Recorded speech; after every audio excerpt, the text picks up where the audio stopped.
التوجه ديالك مثلا الصحيح، مثلا التوجه اللي غادي فيه انت، انا ما عارفش داكشي علاش سولتك. قلت لك مثلا واش انت ريفي مثلا باغي واحد الدوله مستقله، او انك ريفي مغربي غير بغيتي التغيير، واش فهمتي؟ التغيير بغاوه الناس، خرجوا في 2017 وعطاوهم 20 عام ديال الحبس، فرقوا عليهم 1300 سنه، فرقوا عليهم 500 سنه ديال الحبس. هذوك هما اللي بغاو التغيير. اما دابا النظام ما تقدرش ما عندك بو تغيير، وما بقيناش كنعرفوا حتى شكون نهضروا معاه باش ينوض يغير. هذه هي المصيبه اخي الكريم. اما دابا انت كعدنا شنو المطالب ديالك مثلا من البلاد ولا من المغرب او من الدوله؟ انا صراحه اقسم بالله العلي العظيم ما كنطلب والو، انا كنهضر على ديك الشعب المغربي، والله ما كنطلبش حاجه. انا الحمد لله عن فيليب برافو عليك. اقسم بالله العلي العظيم. مثلا شنو كيبان لك انه ناقص الشعب المغربي باش تقدر انك تناضل وتدافع عليه؟ شني ناقص؟ انا ماشي قلت لك ما ناقصهم والو، انا كنسولك. لا قول شني ما ناقصش يا الخوا، قول شني ما ناقصش. برافو عليك، صافي دابا هي مخروبه كي يعني هاد المغاربه، الشعب المغربي يعني ما عنده حتى شي حاجه. هادي انت قول لي شني عندهم، تفضل. انا دابا ماشي قلت لك انا عندهم ولا ما عندهمش، انا سولتك باش نقدر نجاوبك من بعد. جاي بلات عندهم الصحه؟ بصراحه مدقدقه الصحه ما كايناش. عندهم التعليم؟ بصراحه مدقدق التعليم. مدقدق حتى هو ما كاينش. كاين السكن اللائق؟ صراحه ما كاينش للفقراء. كاين العمل؟ ما كاينش. صافي مشات روح المواطن.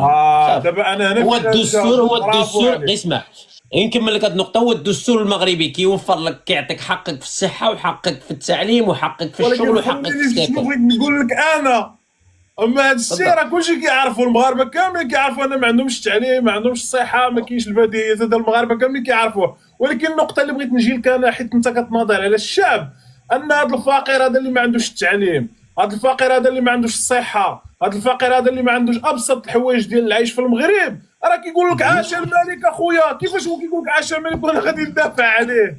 انا هادشي اللي بغيت نوصل. هالنقطة اللي يعني ذكرتيها المغاربه كيبغيو الملك ديالهم واخا ما عندهمش الصحه، كيبغيو الملك ديالهم، انا غنجي ندافع عليهم؟ ما يمكنش. هذه هي النقطة اللي ذكرتيها مزيانة. خصك تفرق ما بين القاطع وما بين المواطن المغربي. خصك تفرق ما بين القاطع وما بين المواطن المغربي. انا صراحة اي وادي خصهم يحترموني عليها العياشة. انا اي مواطن كنعيش ما كنحسبوش بشر، كنحسبو كائن، وكنحسبهم كذلك من الشياطه د عبيد البخاري ديريكت.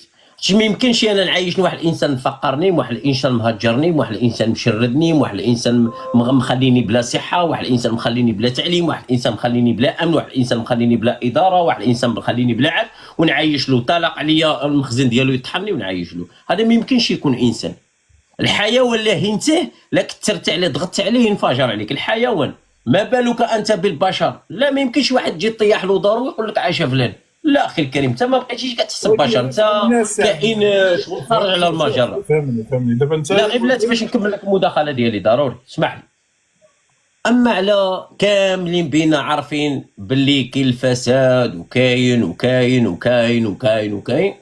الفرق ما بيني وما بين القاطع هو القاطع كيخاطب رئيس الحكومه للحكومه المحكومه كاملين بهم.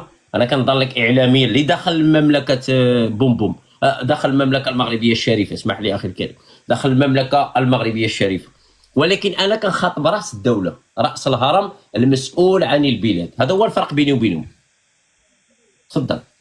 واخا، ولكن حنا ديما نرجعوا للسؤال انا اللي سولتك. هاد الناس اللي قلت انت كتدافع عليهم وما عندهمش فقراء، اي انا متفق معك، ما عندهم لا تعليم لا والو، ولكن هما كيبغيو الملك ويقول لك عاش الملك وحنا باغيين الدوله ديالنا. يعني انت على من كتناضل؟ ما كاينش على من كتناضل، ما كاينش هاد الناس اللي غادي تناضل عليهم. اخي كريم علاش كناضل؟ نجبر الاجر ديالي عند سيدي ربي، كلمات حق عند سلطان جائر من اعظم الجهات. نجبر انا. علاش يحيى السنوار على من مات؟ غير بلاتي الخميني على من مات؟ هادو المناضلين، هذا عبد الكريم الخطابي على من حارب؟ كان في ذيك الوقت واحد ما على بالوش، بصح هذاك كان على بالو. انا لا كان 40 مليون مغربي راضي يبدل، انا ما راضيش يبدل. ولكن عبد الكريم الخطابي كان عنده اتباع، كان عنده ناس معاه. انت راك تخرج دابا الزنقه ما تلقى حتى شي واحد معاك، راه هذا هو المشكل. اخي الكريم، هي ما بقاتش كوستيون معك شي واحد ولا ماشي معك شي واحد. انا مرتاح في كلمه الحق، انا ذاتيا نفسيا دابا خصك مرتاح في تغير كلمه الحوار، الحق. ما تقولش انا انا ما كنقاتل نقدرش من اجل نسكت الشعب. على، ما نقدرش نسكت على الطفل المغربي رجع كيتباع ب 25 دولار اورو. ما نقدرش نسكت على خوتنا بداو كيمشيو للحقول الفراوله يبيعوا في الاسد ديالهم ويستغلوهم كحاليش باش يصرفوا على الاهالي ديالهم. ما نقدرش نستحمل بنات ديالنا في الخارج كيتكرفصوا لنا فيهم الخارجيين. ما نقدرش نستحمل المراه المغربيه مسكينه علاش ما تكونش هي مجموعه مع ولد بلادها في الدار كتمشي تفتش على واحد كردي ولا على واحد هندي ولا على واحد باكستاني. وحنا الدوله غنيه 114 من جمد الذهب، الفوسفات، الزنق، الحديد، النحاس، الفضه، النقره، الكوبالت. الملك محمد السادس سادس اغنى رجل في العالم. علاش حنا نعيشوا فقراء اخي؟ ما نقدرش نستحمل. برافو عليك. وانت اذا هنا خصنا نغيروا الحوار، انك كتدافع على الشعب لانك كتناضل مثلا على واحد المطالب ديالك انت كشخص كعدنان، لان هذا الشعب اللي قلتي لي فيه انك كتدافع عليه ما كاينش. يعني هنا غننتقلوا بالحوار على ان عندك مشكل شخصي مع الدوله، ياك هكا؟ لا. انا ما عندي ما نطلب. انا ولد 15 عام خرجت تحت الرموك من المغرب، من المرشا، من طنجة. انا ما عندي ما نطلب. ماشي انا اللي عندي مشكل مع الدوله اللي عندها مشكل معايا، اللي ضيعتني في الحقوق ديالي. صحح هذا المصطلح، وخصنا حنا كمغاربه نصحوا هذا المصطلح. الدوله اللي عندها مشكل معايا دات لي حقي، ماشي انا عندي مشكل مع الدوله. نعم، مرحبا عزيز، تفضل. شوف، من حقك تطالب بالحقوق ديالك، انا معاك ماشي ضدك. وهذا الشيء اللي قلتي كامل كاين، وما كاينش اللي غادي ينكروا وما كاينش اللي غادي يكذبوا. ولكن احنا في الاول بدينا بحوار على انك مثلا كتناضل على الشعب. انا تثبت لك ان هذا الشعب اللي كتناضل عليه راه ما كاينش. يعني وتقدر تخرج ما غتلقى حتى شي واحد في جنبك. يعني هما راه باغيين الملك ديالهم ومقتنعين به ومقتنعين بالحب ديال المغرب ديالهم. اذا هنا غادي ننتقلوا بالحوار ديال المشكل ديالك انت يا شخصي. اعطيني دليل ان الشعب مقتنع ولا خايف. ها هو الدليل، واحد كيتهدم له بيت. لا، قل لي واش مقتنعين ولا خايفين؟ ما كاينش فرق ما بين مقتنع وخايف. لا، كاين فرق اخي الكريم. هذاك اللي خايف نهار لا يجبر الفرصه، لا هذاك اللي خايف، هذا لا اسمح لي، هذاك اللي خايف نهار لا يجبر الفرصه ينفجر. اما هذاك اللي مقتنع ما كيفتش على الفرصه. اذا نقدروا ان الرجل، نقولوا الرجل المغربي ما فيش داك الشجاعه وداك الرجوله باش يقدر يطالب بالمطالب ديالو، نقدروا نقولوها. وعلاش تقول الاعلام ديالنا، علاش غير بلاتي، علاش ما تقولش بلي الاعلام ديالنا كيمشي يصاد غير ديك الابواق اللي طبلوا له؟ باش حنا شمن معيار قسنا الشعب؟ انا قلت لك واش الشعب خايف ولا راضي؟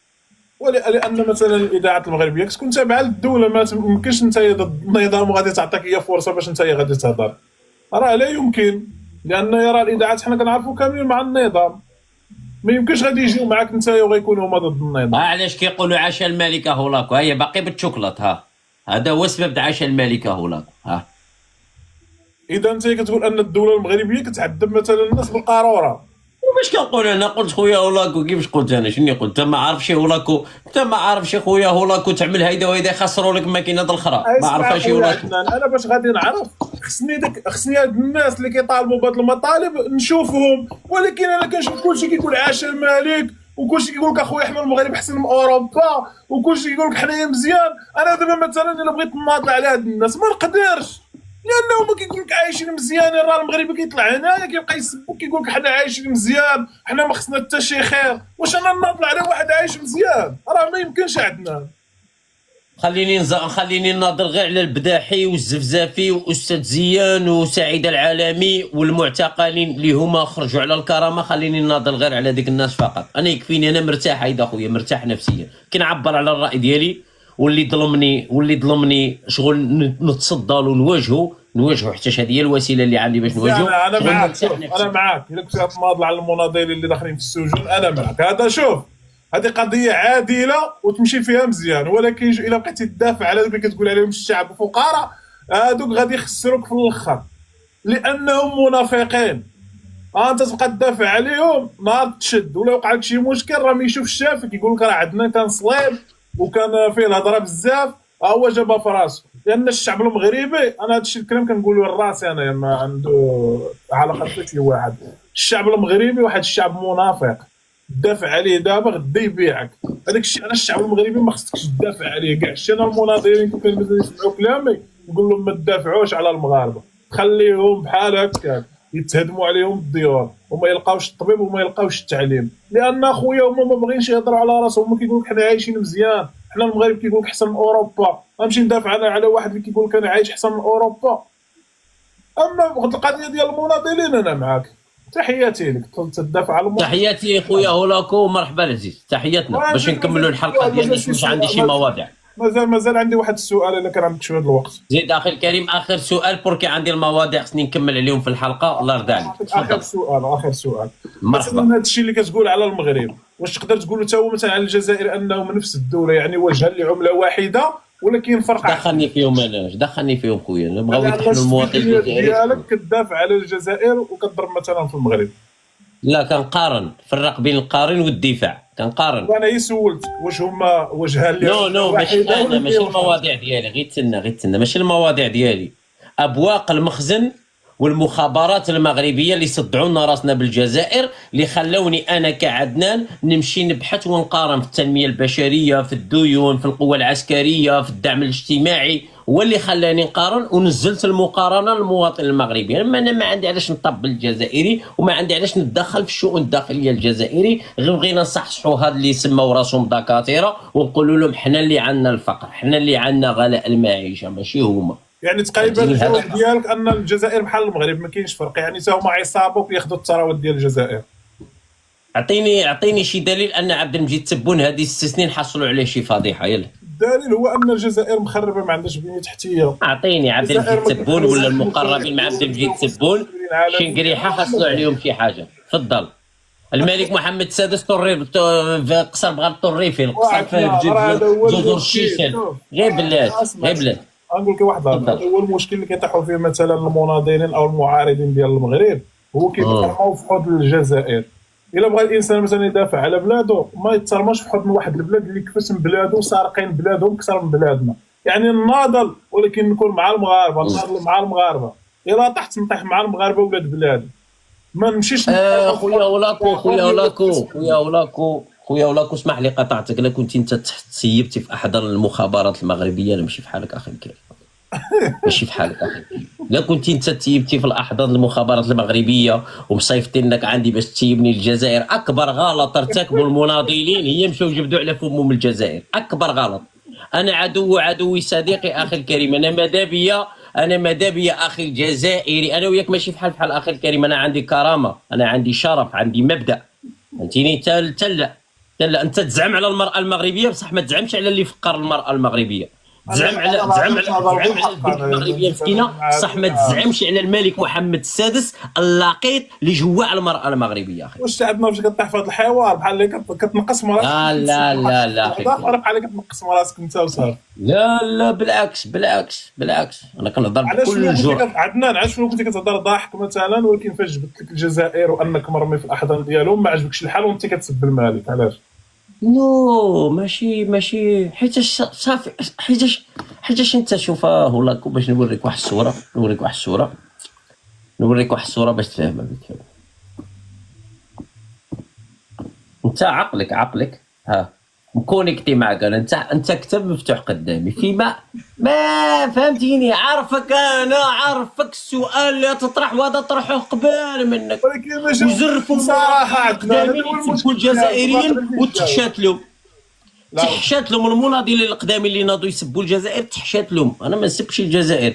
اما لا جيتي تهضر على الجزائر خصك تهضر على مصر وعلى تونس وعلى ليبيا وعلى موريتانيا وعلى اذا انت ماشي المهدي المنتظر باش تناضل على الشعوب العربيه كامله فقط. انا اللي كتحدث في الفخ فاش كتدخل وكتقارن الجزائر مع المغرب، اذا انت اللي تحتي في الفخ. لا قول منار سليمي وقول صنايبي وقول نعوم وقول بليقو، قول لهم علاش كطرطروا لنا راسنا بالجزائر. ولكن حيت المغاربه كيدافعوا على بلادهم ضد الجزائر، ماشي بحال واحد ماشي كيدافعوا على الجزائر وغيضرب في بلاده. ماشي كيدافع على المغرب، كيدافع على الاطروحه الصهيونيه الاماراتيه الامريكيه الفرنسيه، ماشي كيدافع على المغرب. لا حاشا ولله. اللي كيدافع على المغرب هي يدافع على الوحده الاخوه المسلمين، يدافع على الوحده الشعوب المغاربيه. هذاك هو اللي كيدافع على المغرب. اما هل مصلحه المغرب بدون اخوان المغاربه؟ شنو استفدنا حنايا من اسرائيل؟ شنو استفدنا من الامارات؟ شنو استفدنا من امريكا؟ شنو استفدنا من فرنسا؟ ها حنا كنا يدنا في يد الجزائر ما خدناش بحال تونس دابا، اما تكون عندنا لا ازمه الطاقه لا والو. شنو استفدنا من الاسرائيلي؟ شفتي شي قوه عسكريه؟ الضباب. شفتي شي قوه فلاحيه؟ الضباب. شفتي شي قوه اقتصاديه؟ دينا الخرا. عايبنا الجزائري على خلاه، وخصك انا نزيد نكمل نعايب الجزائري؟ لا اخي الكريم. شوف انا لا. انا بصفه كشخص مغربي انا ضد التطبيع، وكنظن على ان المغاربه اللي كاملين فيهم واحد الروح ديال الاسلام وفيهم واحد الروح التدين فهم غيكونوا ضد التطبيع، ولكن الدوله طبعت لمآربها ولمسائلها الشخصيه، وحنا المغاربه كاملين اعطيني هذه المسائل الشخصيه. دليل. شوف لان مثلا دارت مع واحد الاتفاقيه ديال السلاح، ولاو كيصنعوا مثلا الطائرات بدون طيار في المغرب، ولا عندهم بزاف ديال الامتيازات المغرب. مثلا الصحراء المغربيه في الاول راه كان عندهم صعوبه المغرب في الامم المتحده، من بعد هي يعني ولات تقريبا 100% ديال المغرب، ويقدروا يدوزوا دابا حتى الصحراء الشرقيه ولاو يطالبوا بها عاوتاني. يعني راه حققت انجازات المغرب بهذا الاتفاق ديالها مع اسرائيل، ولكن انا كمغربي انا ضد، انا راه ماشي مع، انا ضد. يا ولاك الله يرحم يمك خلطتي جد بوها بالغربيه بالشرقيه نجيبوا باقي كتعترف لك فرنسا هولاك وما خرجش عندك الملك محمد السادس قال لك وفتحنا لك فتحا مبينا. اذا الملك محمد السادس كذب على الشعب المغربي. فاش كذب على الشعب؟ قالنا سالينا وعيد الوحده و30 اكتوبر. اذا محمد السادس كذاب. انت كتقول لي باقي كتعترف لفرنسا. شوف انا كمغربي كنامن على ان مثلا الصحراء الغربيه والصحراء الشرقيه ديال المغرب بجوجهم. انا كمغربي كنامن بهذا الشيء، حتى موريتانيا كنامن بها على انها امتداد ديال المغرب. واش فهمتي؟ واي مغربي حر خصو يامن بحال هكا، اي مغربي حر ناهيك على ان ما عندنا مشكل مثلا مع النظام، ما عندنا مشكل ديال التسيير ولا مشكل سياسي. ولكن انا كمغربي كنامن ان الصحراء بجوج ديال المغرب، وكنامن ان ديالو حتى السنغال كنامن كمغربي. معني دابا الاول زمم عندك جوج الاسئله. الصحراء الغربيه اوكي بلي هي الصحراء الغربيه هي مغربيه، كيفاش قال لهم الحسن الثاني ستطؤون ارضا لم تطؤونها من قبل؟ زيد الثانيه. وعندك الحسن الثاني في اتفاقيه 75 قسم موريتانيا، قسم الصحراء الغربيه مع موريتانيا وسلم لها واد الذهب. لا تنزيدك.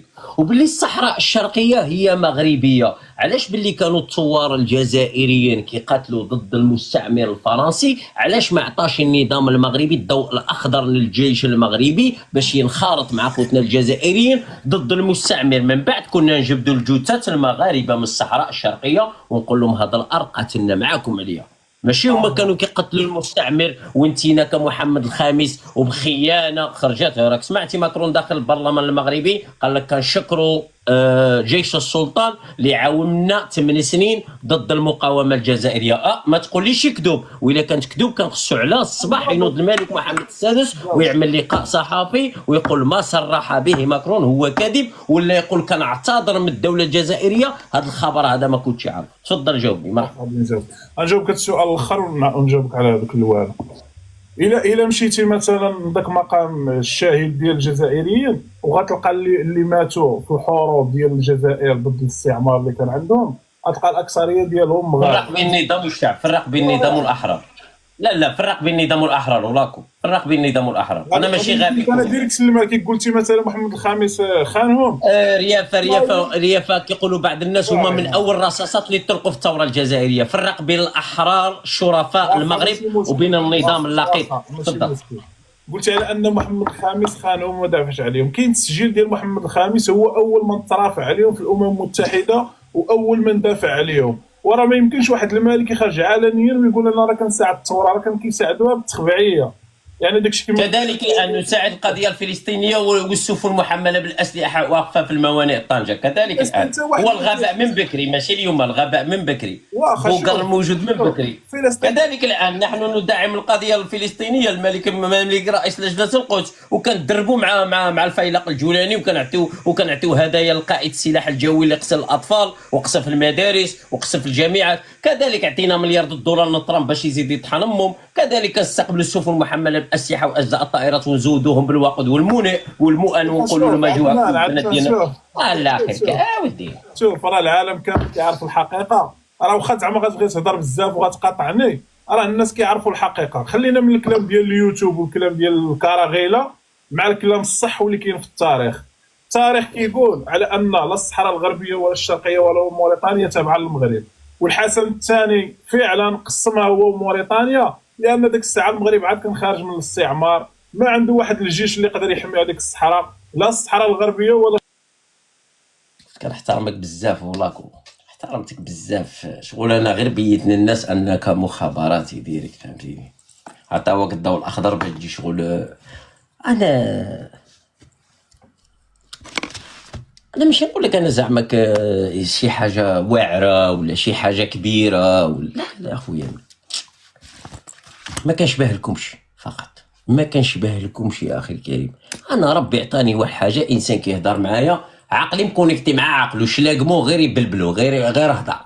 انا عقلي مكونيكتي مع عقلك صاحبي، سابقك بخطوه في المشي، ماشي كنفتخر عليك اقسم بالله العلي العظيم. انا بدي بعض المرات راني احمر هيدا بالودني، كنقول لك كتحشالي حتى كنبدا نضحك على راسي، ماشي زعما بصح. انا بالخصوص في هذه وسائل التواصل الاجتماعي ودني مطنشين بحال السلوقي، على بالك ودني مطنشين بحال السلوقي. ما كاينش ما يزهق لي لا اللي تحت السطر ولا اللي فوق السطر، ما كاينش.